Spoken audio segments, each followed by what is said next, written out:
여러분 경제민주화라고 들어보셨죠? 근데 이게 정확하게 어떤 개념인지 알고 계신 분은 사실 좀 그렇게 많지는 않을 것 같습니다. 그거는 정치권도 사실은 마찬가지인데요. 너도 나도 이 경제민주화를 부르짖고는 있습니다만 심지어 새누리당마저도 그렇게 하고 있죠. 글쎄요. 아무래도 좀 미심쩍죠? 그래서 오늘은 기자가 아니라 전문가를 모셔봤습니다. 한겨레경제연구소의 이원재 소장님을 모시고 이 경제민주화 20분 만에 완전 정복해 보도록 하겠습니다.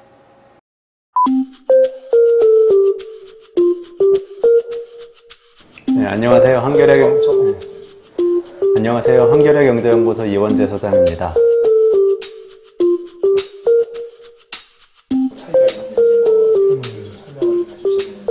새누리당 박근혜 의원이 이제 대선 후보로 출마하시면서 경제민주화를 1번 구호로 내걸었단 말이죠.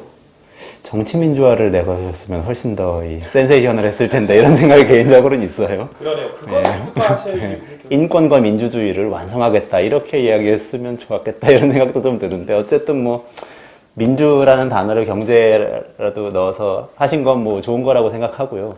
그런데 이제 내용이 문제인 거잖아요. 그럼 박근혜 의원도 하겠다고 하고 뭐 이전에 문재인 의원 같은 경우도 대선 출마하면서 경제민주화 하겠다고 얘기했단 말이죠. 또 뭐 아직 출마한다고 얘기는 안 했지만 안철수 원장 같은 분도 뭐 예전부터 중소기업, 벤처기업이 죽어가고 있다 이런 문제 제기 많이 하면서 경제민주화와 비슷한 개념의 이야기를 계속 하셨고, 그러니까 주요한 우리나라의 정치인들이 다들 경제민주화라는 이야기를 이제 언급을 한 셈이 됐어요. 근데 좀 이게 실제 내용이 뭔지 좀 혼란스럽잖아요. 그렇죠. 네, 그거 말씀하신 대로 장하준 교수도 좀 얘기를 했는데, 장하준 교수는 경제민주화라는 용어는 쓰지 않았지만 이런 이야기를 하셨죠. 기업들이, 우리나라가 주주자본주의가 너무 심해져서 기업들이 단기적인 이유만을 너무 쫓게 됐다. 단기적인 이윤을 쫓다 보면은 사람들을 해고를 해야 되는 일이 생기고, 사실 뭐 기업이라는 게 일자리 창출해가지고 사람들 먹고 살자고 하는 일인데, 그런데 기업을 운영하다 보니까 이익을 많이 내야 되게 돼서 미안하다, 좀 집에 가서 쉬어주셔야 되겠다 이런 이야기를 하는 기업들이 점점 더 늘어나는데, 그럼 우리가 기업을 만들어가지고 이렇게 운영하는 목적이 도대체 뭔지 우리가 잃어버리고 있는 거 아니냐. 그러니까 주주를 위해서 경영하는 기업을 너무 그렇게 중요하게 생각하고 그거를 지원하는 경제체제를 좀 수정을 할 필요가 있겠다, 이런 문제 제기를 사실 하신 거예요. 주주 가치가 아니라 다른 가치를 창출하는 기업을 만들어야 되겠는데, 그러려다 보니까 예를 들어서 지금 일부에서 이야기하는 것처럼 재벌을 완전히 해체해서 독립적인 기업으로 다 만들면, 예를 들면 삼성그룹이 없어지고 삼성전자만 남는단 말이죠. 그럼 삼성전자가 과연 누구를 위해서 일할 것인가 생각해보면 지금보다도 훨씬 더 주주를 위해서 일하게 되지 않겠냐, 이런 이야기를 하는 겁니다. 여기서 주주라는 것은 재벌 총수를 포함해서 주주 일반인 거죠. 지금 삼성전자 같은 경우는 외국인 지분이 뭐 상당히 많은 비중을 차지하고 있고, 한때는 뭐 60%까지 갔다가 요즘은 좀 떨어졌습니다만 외국인 주주까지 포함되는 거죠. 외국 자본. 그렇죠. 외국 자본까지 포함되는 거죠. 그러면 예를 들어서 삼성전자에서 막 이익을 내고 있는데 어떤 기술이 개발됐어요. 이 기술은 사람을 훨씬 덜 쓰면서 지금 있는 매출은 다 올릴 수 있는, 지금 있는 반도체니 핸드폰이 다 생산할 수 있는 기술을, 획기적인 기술을 개발했단 말이죠. 그럼 삼성전자가 주식회사이고 외국 자본이 많이 지배하고 있고, 외국 자본 아니라 국내 자본이라도 뭐 이윤 챙기려고 하는 펀드나 이런 곳이 많이 갖고 있다면 어떤 행동을 할 것이냐. 당연히 사람 잘라내고 이익을 늘릴 거란 말이죠.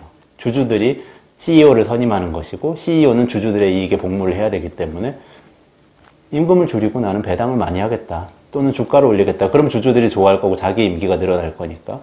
이런 문제 제기를 한 거예요. 이건 무슨 얘기냐면, 기업의 사명이 원래는 사회적인 기능을 해야 되는데, 고용이라든지 다른 여러 가지 세금을 납부한다든지 이런 사회적인 기능을 해야 되는데 그걸 못하게 된다, 이 이야기를 하는 거예요. 장하준 교수가 말하는 경제민주화는 바로 기업이 주주를 위해서 일하는 것이 아니라 다른 여러 사회 구성원을 위해서 일하는 것이 되어야 된다라는 겁니다. 근데 다른 쪽 그룹에서는 그런 것이 사실상의 이 재벌 일가의 지배권을 유지해주는 쪽으로 이런 재벌들에 대해서 많이 비판적으로 생각하시는 분들은 또 찬성은 또 안 하시는 것 같던데. 방송대 김기원 교수라든지 새로운 사회를 위한 연구원의 정태인 원장도 계시고 한성대 김상조 교수 같은 분들이 계신데 이분들의 상당수는 과거에 재벌개혁 운동을 굉장히 열심히 하셨던 분들입니다. 근데 거기서 재벌개혁이라는 거는 과거에 우리가 했던 방식은 뭐냐 하면 소액주주의 권리를 보호하는 거였습니다. 재벌 총수가 지금 1% 정도 되는 지분으로 막 순환 출자니 뭐니 하는 여러 가지 편법을 동원해서 그룹 전체를 지배를 하잖아요. 재벌 총수의 한 주는 소액주주의 한 주하고는 비교가 될 수 없이 굉장히 높은 그 가치를 지닙니다. 굉장히 높은 의결권을 갖는 주식이 지금 되어 있어요. 이건희 회장은 한 주를 가지고 말하자면 50주를 행사를 하는 그런 형편이 되어 있는 거예요. 1% 가지고 50% 이상 행사하는 거나 마찬가지니까. 그럼 그런 상황을 타개를 해야 되겠다. 그걸 먼저 하는 것이 경제민주화다. 이건 무슨 얘기냐 하면요. 기업의 지배구조라는 것이 있어요. 기업에서 의사결정을 누가 하느냐라는 겁니다. 근데 지금까지 한국 재벌 대기업의 문제점은 이 의사결정을 별로 주식을 많이 갖고 있지도 않은 창업주의 일가가 독단적으로 하면서 전체를 다 지배하는 것이고 거기서부터 뭐가 나오냐 하면 자기가 다 주무를 수가 있기 때문에 본인의 아들이나 가족이 세운 회사에 일감을 막 몰아주고 부품업체 세우게 하고 일감 다 몰아줘서 그쪽 주식 가치를 막 올려가지고 일가 친척을 다 부자로 만드는 그런 일이 벌어진단 말이죠. 그 과정에서 실제 그 일감을 받아가야 될 경쟁력 있는 중소기업들은 다 죽어가고 이런 문제들이 생긴다. 그러니까 이 재벌의 지배구조를 개혁하는 것이 경제민주화의 핵심이다. 이렇게 주장을 하는 거죠. 사실상 이제 재벌 구조를 좀 해체하거나 좀 완화시켜야 된다고 주장을 합니다. 이게 둘 다 개혁적이고 진보적인 얘기지만 정반대쪽을 향해서 나아가는 이야기가 아닌가. 얼핏 보면 그렇게 보여요. 근데 저는 두 개가 공존할 수 있다고 생각하는데 조금 쉽게 동네 빵집을 갖고 한번 얘기를 해보죠. 두 가지 문제가 있을 수 있는 거예요. 하나는 이런 겁니다. 빵집 주인 아저씨가 굉장히 열심히 일을 하세요. 열심히 일을 하고 돈을 많이 벌어요. 빵이 좋은 평판을 얻고 저 동네에서 잘 팔려가지고 이익도 많이 남깁니다. 그런데 종업원들은 다 아르바이트를 쓰는 거예요. 그러면 이 빵집은 뭐 잘 운영을 해가지고 자기는 돈을 많이 벌어가지만 실제 우리 경제에서 사업자라는 사람들이 해야 되는 임무, 사명을 충실히 하고 있지 못하다고 봐야 돼요. 안정된 일자리를 공급해서 자기가 번 돈이 잘 이렇게 사회에 배분이 돼야 그 빵집에 일하는 분들이 알바로 뭐 월 100만 원 받아가는 사람들이 아니라 뭐 200만 원, 300만 원이라도 안정된 월급을 받는 정규직 직원이라야 이 사람들이 집에 가가지고 또 자녀 교육도 시키고 집에 가서 또 자기 동네 빵도 사 먹고 그렇게 해야 이제 돈이 이렇게 순환이 되는 거잖아요. 근데 이 빵집 아저씨가 계속 자기 이익만 챙겨가지고 자기는 아파트 사가지고 막 불려서 몇십억 대 부자가 되고 이런 식으로 가가지고 이게 경제가 제대로 안 돌아간다는 거죠. 이게 사명에 관한 이야기입니다. 이 사명에 대한 얘기는 그러니까 뭔가를 벌었을 때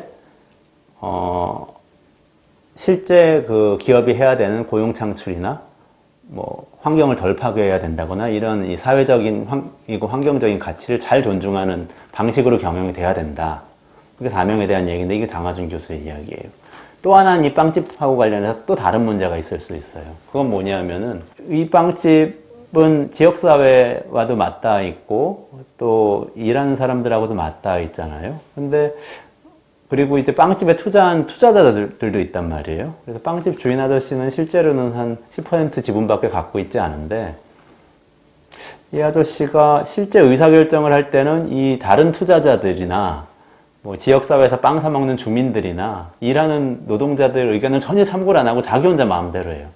자기 혼자 마음대로 하도록 구조를 짜놨어요. 누구도 의사결정 못 하도록 자기 혼자 하도록. 그래서 예를 들면 본인의 이 부인 명의로 무슨 이 밀가루 유통회사를 하나 설립을 해놓고 그 밀가루 유통회사에서만 막 밀가루를 사옵니다. 또 뭐 자기 아들 명의로 무슨 그 빵 봉지 만드는 그런 회사를 설립해놓고 거기서만 막 사오는 거예요. 더 더 좋은, 더 싼 네. 밀가루 가게가 있는데도 더 싸고 더 질 좋은 밀가루 가게 딴 데 많이 있는데도 더 비싸게 주고 다른 주주들한테 나눠주거나 아니면 종업원들한테 임금으로 나눠줬어야 되는 돈 또는 소비자를 위해서 좀 가격을 깎아줬어야 되는 돈을 자기 일가친척한테 막 다 부당하게 몰아주는 거죠. 이게 지배구조의 문제예요. 그러니까 이 사명에 대한 얘기하고 지배구조의 문제는 둘 다 해결해야 될 문제입니다. 둘 다 잘 되면 다 좋은 겁니다. 그러니까 장하준 교수가 실제 구체적으로 제기하고 있는 그 방법보다는 그 핵심이 있거든요. 그 핵심은 기업의 사명에 대한 거고, 그건 지켜져야 되는 거고, 거기에 대해서는 이 재벌개혁 진영에서 이야기하는 분들도 반대하지 않을 겁니다. 다만, 그게 잘 이루어지려면 지배구조 개혁이 일어나야 된다. 이렇게 이분들이 얘기하는 거죠. 지금 두 그룹의 학자들의 얘기를 제가 말씀드렸는데, 사실 둘 다 부족해요. 왜 그러냐면은, 다시 동네 빵집 얘기로 들어가 보면, 뚜레쥬르하고 파리바게뜨가 있단 말이에요. 뚜레쥬르하고 파리바게뜨가 동네 상권에 들어와서 뭐 막 너무 많이 하고, 실제 운영하시는 그 점주들한테도 제대로 뭐, 이익 챙기지 못하도록 지나치게 투자하게 만들고, 뭐 이래가지고, 본사들은 뭐 돈을 버는데 지역에는 돈이 안 풀린다. 이런 문제가 이미 제기되고 있잖아요. 그래서 예를 들어서, 재벌 대기업이 여기 못 들어오도록 막아버린단 말이죠. 제도적으로. 그건 이제 다 생각을 하는 겁니다. 뭐 이쪽 진영이나 저쪽 진영이나 동네 골목상권엔 대기업이 들어오지 못하게 하자. 중소기업 적합업종 정해서 못 들어오게 하자. 이 이야기는 하는 건데 그 다음이 문제입니다. 그 다음에 사람들은 빵을 사 먹을 거잖아요. 그렇기 때문에 빵집이 있어야 됩니다. 그 다음에 동네 빵집이 생겼는데 그 빵집은 좋은 빵집일 것인가? 이걸 생각해 봐야 되는 거예요. 대기업 빵집이 들어와서 우리가 거기다 제기한 문제는 뭐였냐면 니네들 사명을 다해야 될 거 아니냐. 너희들의 사명이라는 거는 고용을 많이 창출하고 특히 안정된 정규직을 많이 창출하고 임금을 잘 분배하는 것인데 못하고 있다. 두 번째는 니네들 뭐 일가친척들한테 다 일감 몰아주고 그렇게 해서 다 전횡을 저지르는 거 아니냐. 그래서 이걸 내보냈어요. 그럼 여기 새로 들어오는 빵집은 그러지 못해야 되잖아요. 근데 새로 들어오시는 분이 그러지 않으리란 법은 없습니다. 그냥 자연인이 들어와서 빵집으로 성공을 한 다음에는 그 이익을 사실 본인 멋대로 사용할 수도 있게 되고요. 그리고 고용을 제대로 창출 안 할 수도 있고 막 폐수 버려서 환경을 파괴할 수도 있고 그래요. 이걸 막으려면 그 뒤에 대안도 사실 준비가 돼야 돼요. 그 뒤에 대안은 사명감을 가진 이런 이 기업을 만들어내는 겁니다. 그 기업들이 거기 가서 하도록 하는 거예요. 그리고 또 하나는 지배구조가 투명한 기업들이 거기 들어가서 그 일을 할 수 있도록 하는 겁니다. 그게 바로 요즘 많이 이야기가 되고 있는 사명 중심 기업은 사회적 기업이고요. 지배구조가 투명한 이 기업은 협동조합입니다. 사회적 기업은 사회적 목적을 위해서, 이윤 창출을 위해서가 아니라 돈은 벌지만 그것을 이제 사회적인 목적을 위해서 사용하는 그런 기업이 사회적 기업이고요. 협동조합은 민주적인 의사결정 구조를 가진 그런 기업이죠. 1인 1표제로 투표를 통해서 의사를 결정하게 돼 있는. 노동자협동조합 같은 경우 노동자들이 주인이고 소비자협동조합은 소비자들이 주인이죠. 이런 조직들이 거길 채워 들어가야 된다는 거죠.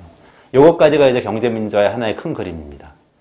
재벌 대기업은 지금까지 하고 있던 이 나쁜 행태를 못하도록 사명하고 지배구조를 좀 제어를 해주고, 그리고 제어를 해서 생긴 요 공간에는 사회적 기업이나 협동조합 같은 아니면 자영업자나 중소기업이라도 괜찮은데요. 사명과 지배구조가 투명하고 명확한 그런 것들을 이제 존중하는 기업들이 여기 들어가도록 해주는 것. 이게 전체 그림입니다. 그런 것들이 과연 이전의 기업들이 썼던 것만큼 그렇게 효율성을 살려가면서 기업 경영을 잘 하리라는 보장이 있을지. 사회적 기업이나 협동조합은 이윤을 많이 창출해서 주주한테 주질 않아요. 내부에서 그냥 나눠서 조합원들끼리 나눠 갖거나 아니면 사회적으로 좋은 일을 위해서 쓰거나 아니면 비정규직을 정규직으로 전환을 해주거나 이런 방식으로 이제 사용을 하죠. 그렇기 때문에 주주를 끌어모아서 자본을 많이 형성해가지고 하는 사업에는 그렇게 적절하진 않습니다. 하지만 일반적인 이런 큰 자본이 필요하지 않은 사업에서는 똑같아요. 빵집이라든지 대형마트 같은 곳도 비슷합니다. 대형마트라고 할지라도 유통업이기 때문에 처음에 한번 매장을 마련을 하고 나면 그 다음에 별로 투자할 게 없단 말이죠. 반도체 같은 사업하고 달라요. 반도체 자동차는 계속 라인을 증설하고 기술 혁신을 하고 이래야 되는 사업이죠. 돈이 계속 필요해요. 주주가 계속 필요한 거죠. 그럼 계속 이익을 올리면서 주주들을 끌어모아야 되는 사업이고요.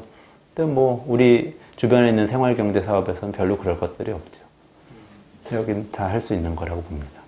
삼성전자, 반도체, 또 현대자동차, 조선 이런 것들이 우리 경제를 끌고 왔다고 생각을 하고 있는데 이런 곳에는 지금 말씀하신 것들이 적용이 안 되니까 순환출자 금지하자는 이야기를 이제 야당에서 지금 하고 여당에서는 아직 안 받은 것 같아요, 그걸. 박근혜 의원 같은 경우는 순환출자, 신규출자는 금지를 하는데 소급 적용해가지고 기존에 있던 걸 해소하는 건 하지 말자고 했는데 그건 하지 말자는 거나 마찬가지입니다. 기존에 이미 다 돼 있기 때문에 그건 뭐 소급 적용 안 하고 지금부터 새로 하는 거 뭐 큰 의미는 없을 것 같아요. 근데 그것은 저는 반드시 해소를 해야 된다고 생각해요. 그러면 이제 장하준 교수가 이야기했던 논리에 따르면 그러면 외국인 주주나 아니면 국내 주주라도 펀드 같은 그런 사익을 추구하는 그런 주주들에 의해서 기업이 휘둘려서 오히려 비정규직을 양산하고 그렇지 않겠냐 이런 얘기를 이제 하잖아요. 그걸 제어해야 된다고 저는 봅니다. 그걸 제도적으로 제어해야 되는 거죠. 기업의 사회적 책임을 강화해야 되는 거죠. 그러면서 사명을 조절해 나가면 됩니다. 그 방법이 뭐 노동 분야 같은 경우는 이제 비정규직과 관련된 노동법 같은 그런 방식으로 이제 제어를 해야 될 거고요. 근데 시장에서 제어를 할 수 있는 방식들이 있어요. 그걸 이제 저는 굉장히 중요하게 생각하는데 시장에서 제어하는 방식으로 첫 번째는 국민연금을 포함해서 연기금이 사회적 책임을 다하는 기업을 중심으로 투자를 하는 겁니다. 국민연금이 지금 한 300조 원 넘었거든요, 기금이 쌓여 있는 게. 그리고 이제 20년, 30년 안에 그 돈이 1000조 원, 2000조 원 이렇게 막 늘어납니다. 그 돈 중에 상당 부분이 이제 주식에 투자가 되거든요. 근데 그렇게 주식에 투자할 때 국민연금은 이제 30년 뒤를 보고 투자를 해야 돼요. 우리 다 지금 직장 생활하면서 낸 돈을 나중에 은퇴하고 받아야 되는 거니까. 그러면 장기적으로 살아남고 성장할 수 있는 사회책임 경영을 하는 기업들을 골라서 거기를 중점적으로 투자를 해야 됩니다. 그러면 어떻게 되냐면 기업들 입장에서는 국민연금이 큰 투자자이기 때문에 투자를 받아야 돼요. 그러면 근데 국민연금이 정규직 많이 고용한 기업이나 환경보호 잘하는 기업에다가 투자를 해? 그러면 우리 정규직 많이 고용하고 환경보호 해야 되겠네? 이렇게 이제 변화될 수 있는 동인이 되는 거죠. 투자에 대한 얘기. 시장에선 또 중요한 플레이어가 소비자예요. 소비자들의 의식이 바뀌어야 될 필요가 있어요. 소비자들이 최소한 어떤 물건을 살 때 나는 이 기업이 어떤 기업인지 한번 생각해보고 산다. 이런 태도만 가져도 기업들이 바뀝니다. 그러니까 나는 어디 환경 파괴를 엄청나게 해가지고 막 사회적으로 세간에 화제가 됐던 그 기업 제품은 안 살래. 이런 사람들이 늘어나고 그런 얘기가 막 퍼지게 되면 기업들이 두려워서라도 나는 환경 파괴를 하는 기업이 되지 말아야지 하는 생각을 갖고 스스로를 제어하게 되는 거죠. 그게 사회책임 경영이란 틀입니다. 그렇게 좀 교제를 해나가야 될 것 같아요. 그런데 큰 기업이라고 해서 협동조합이나 사회적 기업이 될 수 없다는 생각은 그건 오해예요. 왜냐하면 우리가 아는 곳 중에도 이런 곳이 있어요. FC 바르셀로나라고 있죠. 축구팀, 스페인. 거기 협동조합이거든요. 시민들이, 조합원들이 조금씩 출자해가지고 만든 협동조합이고 다 1인 1표 투표로 다 의사결정하고 CEO도 선출하고 이렇게 하는 곳이에요. 그리고 선키스트라고 있죠. 우리 오렌지. 거기 협동조합이거든요. 미국의 오렌지 농가들이 같이 조합을 만들어가지고 다 조합원으로서 그렇게 만들어간 곳이에요. 그리고 스페인의 몬드라곤 그룹이라고 또 있죠. 몬드라곤은 8만 명 이상을 고용하는 대기업이거든요. 대기업 그룹인데 거기 협동조합이에요. 그러니까 이게 불가능하다고 생각해서는 안 된다는 거죠. 지금 각 정당에서 내세우고 있는 경제민주화와 관련된 그런 공약들이나 정책들은 과연 어떤 것들인지 어떤 차이들이 있고 민주통합당에서 내놓은 것은 이제 대표적인 게 순환출자. 이건 좀 문제가 있다. 그래서 이 순환출자 때문에 생기는 의결권, 그거는 없어져야 된다.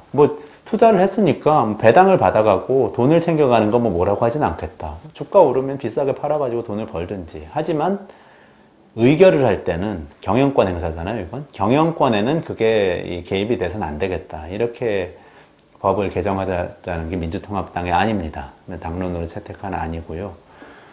그게 이제 핵심적이고 다른 것들도 있지만 이제 그게 가장 이견이 있는 거예요. 근데 박근혜 의원이 이번에 내놓은 안은 순환 출자 자체는 앞으로 본인도 이제 반대를 하고 앞으로 못하게 하는데 지금 순환 출자돼 있는 거를 어떻게 할 수는 없지 않겠냐라고 이야기를 하는 거예요. 그래서 민주통합당에서는 몇 년의 시차를 두고 3년의 시차를 두고 그 의결권을 박탈하겠다는 거고요. 그동안에 뭐 팔아서 챙기든지 아니면 뭐 그냥 놔두고 나중에 그냥 재무적인 투자자로만 남든지 알아서 하되 경영권 행사할 수 없도록 하겠다는 거고 박근혜 의원은 그 부분은 아직 이야기를 안 한 상태고 아마 새누리당은 그것까지는 받아들이지 못할 걸로 보입니다. 그런 차이가 좀 있어요. 줄푸세라는 거하고 경제민주화가 어떻게 양립해서 같이 할 수 있는지 잘 모르겠거든요. 이건 이제 정치인이니까요. 2007년에는 줄푸세하고 2012년에는 대세가 경제민주화니까 경제민주화하고 뭐 이렇게 된 것 같은데요. 뭐 2007년에는 그때는 비즈니스 프렌들리가 대세였잖아요. 근데 중요한 것은 구호는 그렇게 바뀌는데요. 국민들이 보셔야 될 거는 그 구호 안에 있는 내용이거든요. 줄푸세를 이야기했을 때 그때의 내용이 있었죠. 비즈니스 프렌들리 이야기할 때도 분명한 내용이 있었어요. 거기 맞춰 사실 이명박 정부가 쭉 해왔고요. 감세 정책이라든지 또 규제를 푸는 문제라든지 뭐 이렇게 해왔죠. 지금은 그 내용에 제가 보기에는 그 박근혜 의원의 안은 어쨌거나 원론적으로 골목상권을 대기업이 침해하는 일을 막도록 하겠다.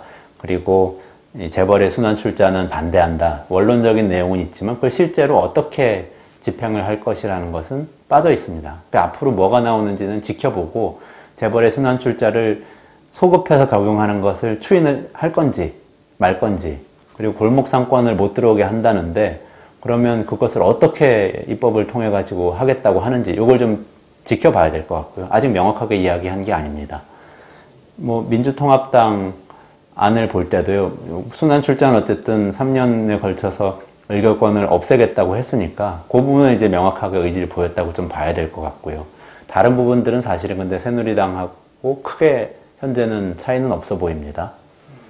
하지만 이 전체를 가르는 또 하나의 이 난관은 또 하나의 이슈는 그렇게 해서 빈자리를 만들었을 때 거기에 누가 들어오느냐예요. 그걸 더 저는 중요하게 봐야 된다고 합니다. 골목상권에서 대기업이 나갔을 때 그 골목상권을 누가 운영하게 하자는 것인지 애초부터 사명이라든지 지배구조를 굉장히 중요하게 생각하는 사회적 기업이나 협동조합 형태를 많이 지원하고 지지해주는 정책이 나오면은 그게 보완이 될 거라고 저는 보는 겁니다. 어쨌든 경제민주화 얘기할 때 두 가지를 봐야 된다는 거, 그거는 핵심적으로 딱 정리를 하면 좋겠어요. 기업의 사명에 대한 거고, 두 번째는 의사결정이 개인의 독단이나 전액에 의해서 되지는 말아야 된다. 두 가지가 경제민주화의 핵심이라고 이해를 하시면 좋겠습니다.